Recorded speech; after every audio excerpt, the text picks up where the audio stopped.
I'm Kate Seeley, Vice President at the Middle East Institute, and I'm pleased to welcome today's guest, Her Royal Highness Reema bint Bandar Al Saud. Princess Reema is president of the Saudi Federation for Community Sports, the first Saudi woman to represent a sports federation that oversees both male and female sports.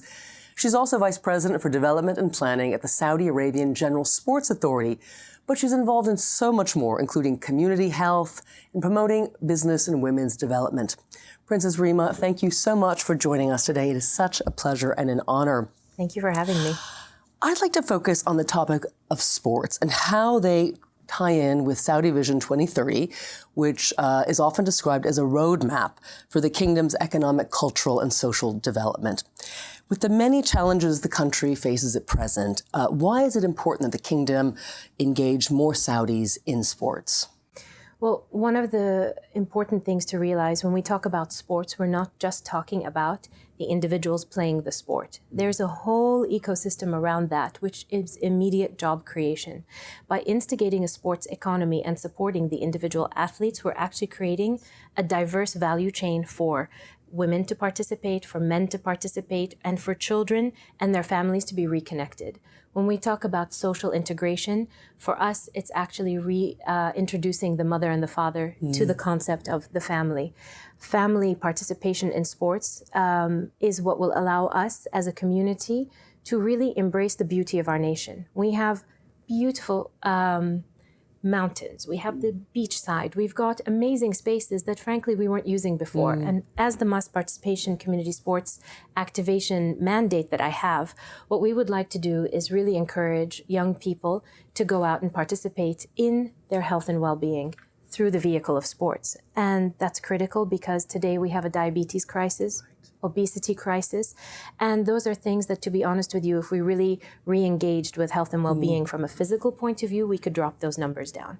And how does this tie in with the economic empowerment?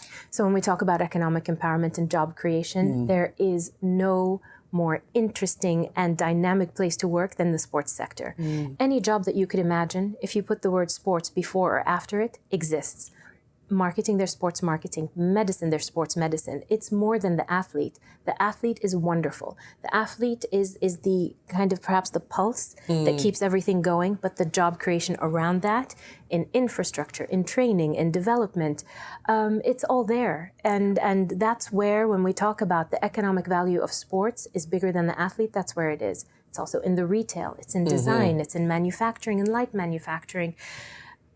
Also, we cannot forget that the athlete is at the heart of it. So there's even the development and the training of the athlete. There's the development and the training of young people, prime athletes. There's the rehabilitation post-athletic career. Again, value chain of jobs. So many, many jobs potentially being added as a result of growing this sector. And that's where it becomes vital to the vision.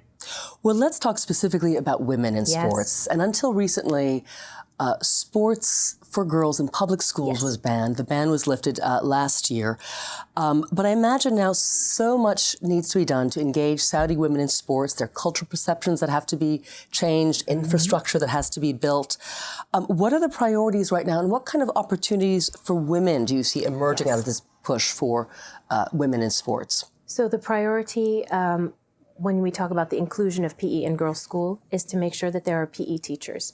So the training and the partnership that the General Sports Authority has with the Ministry of Health is a vital and critical one. Today, there are roughly, I would say at an elite level, about 25 teachers that have been trained. 400 have just gone through a program for the Olympic Days that we are actively hosting today at the Sports Authority. We have 30 schools participating in the capital city of Riyadh, 3,000 young women, 400 teachers were trained to lead these physical fitness activities. And that's something that last year nobody could have imagined would be true. And while it's 3,000 this year, we hope the numbers grow exponentially year on year. But you won't be able to do that if you don't have the correct training and you don't have the numbers of people working in that industry. So we are opening the doors now to say at every level of PE teacher, because there are levels, you are welcome to come and participate in this job chain. And our role as the sports authorities to make sure that the curriculums are correct, not only for the young people in the schools. And so that's a collaboration with the Ministry of Education, but also for the training value chain. So it's, again, multiple jobs, curriculum development on one end, training of PE teachers on the other, and it's exponential. And how are you dealing with the cultural perceptions, getting over those? Cultural perception will change over time through positive implementation and positive messaging. Nobody's going to tell you, I don't want my daughter to be healthy. Nobody's going to tell you, I don't want my daughter to lead a dynamic life. Nobody will tell you, I don't want my daughter to be the best that she could possibly be. That is an irrational statement. When you begin to present physical activity as a part of a healthy lifestyle, that's a positive statement. And that is what we are promoting. We are promoting healthy lifestyles for our community, male and female. The issue is the opportunities for women prior to this grand vision that the Crown Prince has created were less than. And today we're saying that's not an excuse because the opportunity is now there, the support is there, the financing is there. It's about investing wisely. And the most wise investment we could make today is an investment in our people. Absolutely. Finally, big picture, what do you think about the changes taking place in Saudi Arabia, these unprecedented changes, and what do you think are the priorities going forward? I almost don't know what to think about them because they're so wonderful. And they're wonderfully coming up every single day. 6 months ago, an announcement was made that women can enter into the stadiums, and it happened immediately. The reason it takes a little bit of time, in fact, was it 6 months? It was October. The reason things take time is an infrastructure play. Women were not built into the infrastructure of the nation, and today we're going in and retroactively creating the spaces for them. A decision is made today, it's implemented tomorrow. A decision is made tomorrow, it's implemented the next day. And the reason it's being implemented is it's the right time. And I'm quoting a wonderful female Saudi athlete, Hala Al-Hamrani, when they asked her, what is happening? What is this momentum? And she said, it's the right time. And it is. And we have a leadership that is allowing a population to make its own decision for itself within a context of being a global citizen, within the context of being the best individual you can be for yourself, for your family, for your nation, for the world. And that's the map. It's me for me. I want to be healthier. I want to be a better citizen. I would like to contribute. So if I would like to do that, then I exhibit that behavior. And health and well-being from the pathway of physical fitness is critical. And what do I believe is coming next? Anything. Anything and everything is possible.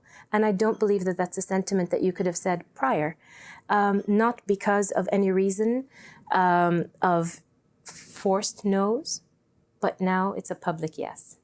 And that's a miracle. And that's magical. Wow. Well, thank you so much for your time, and we look forward to following all the changes in Saudi Arabia. Thank you. Thank you.